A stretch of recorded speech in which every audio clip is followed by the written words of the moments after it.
Hi, welcome to Lamar University's presentation at the National Technology and Social Science Virtual Conference.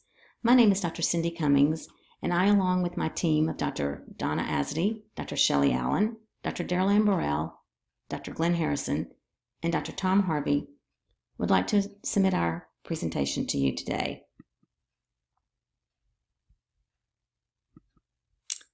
Our items for discussion in this presentation will be an introduction and background, the purpose of our study, the review of our literature, our participants, our methodology, what our findings and results were, some conclusions and recommendations, and then our email addresses for you to send us if you have questions and responses.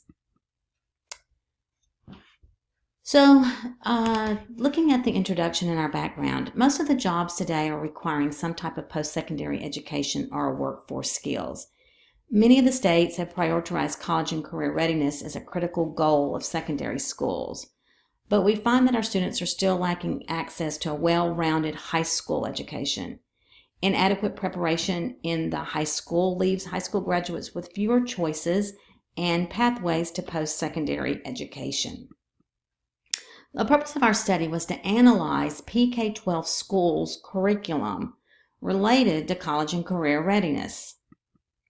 Our research questions were: how are PK-12 schools preparing students for the workforce 2030 and beyond? And what evidence do PK-12 schools have that their curriculum is guaranteed and viable?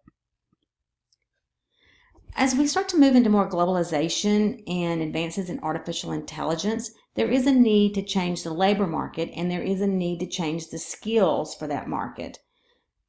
There's a push for social and emotional skills such as empathy, self-awareness, respect for others, communication. Those are all becoming essential skills.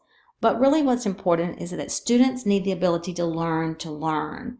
So the content is always going to be there, but can they learn the content? Do they have the skills necessary to learn the content? More than 50% of students that are entering two-year colleges and nearly 20% of those entering four-year universities are placed in remedial classes. The new analysis of the employment data shows that job categories with the highest growth tend to require higher social skills, analytical knowledge, and a mix of soft skills and technical skills. So based on what the literature is telling us about remedial classes and what the job skills need to be, what role does PK-12 have in preparing the workforce of the future? Well, first is that they have to be guaranteed curriculum. So what is a guaranteed curriculum? Well, that means that every student is provided the opportunity to learn a core curriculum which provides them with the probability of success in school and most probably out of school.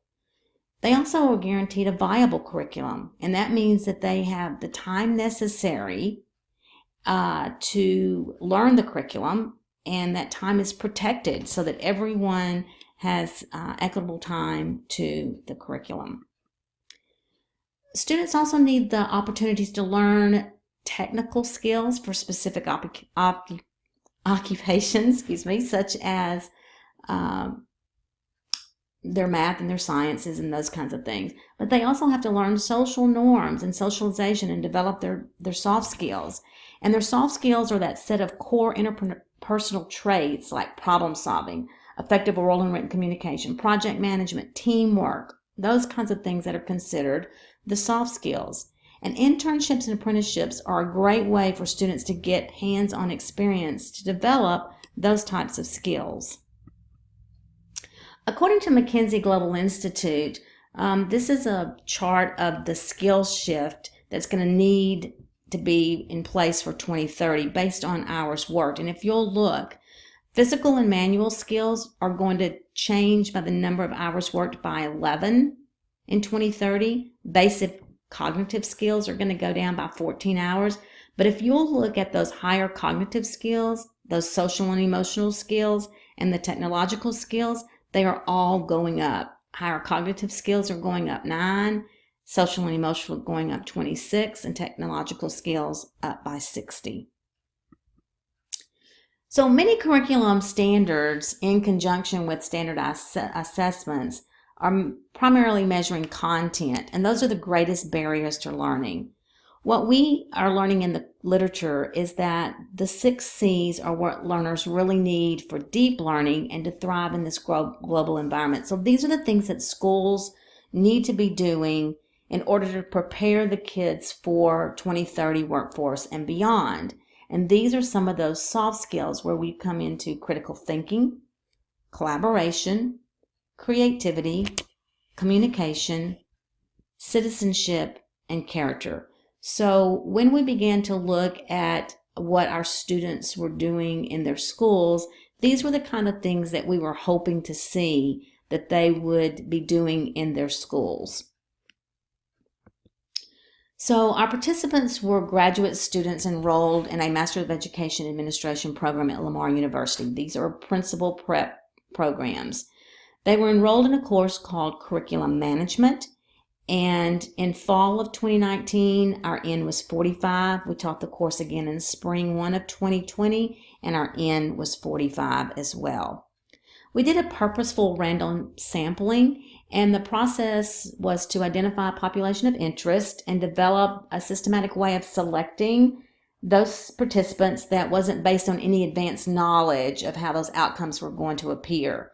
So from each of the terms, 3 sections were randomly selected, and normally in each of these classes we have 6 sections, and there's 30 in a section. So 3 sections were randomly selected, and then 15 students from each of the sections were randomly selected.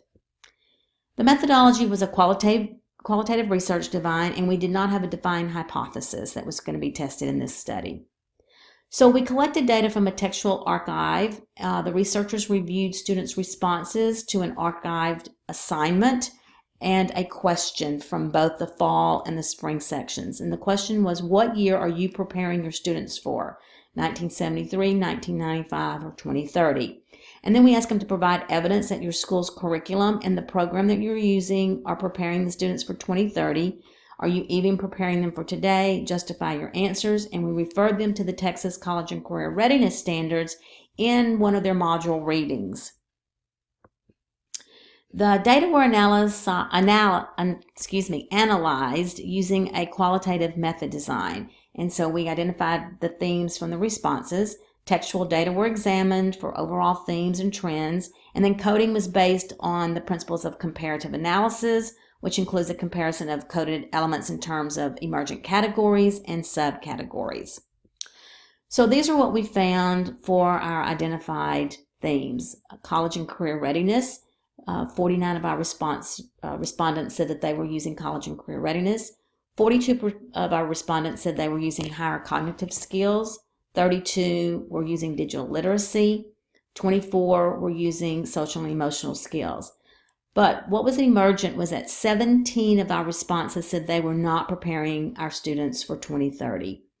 Other themes and findings was that they said that the ability to read carefully, authentic learning, ability to make connections between and among diverse ideas, collaboration. But as you see, these numbers are really low. Expressing themselves or communication, time management, project-based learning. But these last 3 were really critical as we looked. Deep learning, growth mindset, and innovation were at the bottom, with only 1 respondent saying this is what they were doing in their schools. So although 17 said that they were not preparing for 2030, if you look at the number of respondents here, not many were preparing them. In our conclusions, we realized that PK-12 schools are changing their curriculum to include the implementation of soft skills, such as the cognitive skills, the social and emotional skills, and digital literacy. But we also know that a focus on those 6 C's of deep learning were not evident in the schools where our participants are working. Although the data revealed that most of the PK-12 schools represented in our study are preparing students, it's apparent that a focus on deeper learning needs to be emphasized. And also, we did not see anything related to STEM education, which is what our job market in the future is based on. And so we feel like that even though the schools may think that they're preparing them for 2030, we're not sure that that's what they are doing. Our recommendations for future study are that we might want to consider the demographics of the school and of the schools to determine if there's equity in teaching and learning for all students. Also, to differentiate between elementary and secondary schools to see what the elementary schools are really doing to prepare students and if they are using those college and career readiness standards. And then also to differentiate between rural, suburban, and urban school districts.